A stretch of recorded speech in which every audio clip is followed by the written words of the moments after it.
iba paseando por la montaña con sus amigos. Y ellos todos iban con las bicicletas. Grita Chris agotada: Duki, no corras tanto.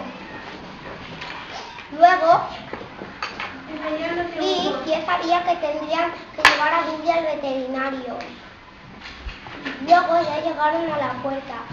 Duki no dejaba de observar a los pacientes.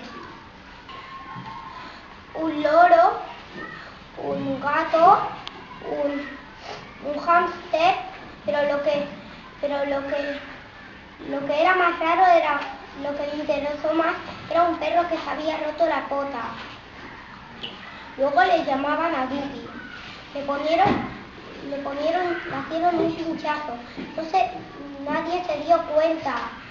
Los niños gritaban con alegría: bien, bien, Duki es el más valiente del mundo. Luego fueron a una terracita a tomar algo que siempre les dejaba entrar a Duki. Se dio cuenta Duki que estaba el loro del veterinario. De repente se oye decir: hola, hola, dice el loro. Y el perro, y Duki contesta: guau, guau. Luego llegaron a casa. Duki estaba muy orgulloso porque ya habían llegado a casa de que no le había pasado nada. Suerte que el animalito ya se había curado.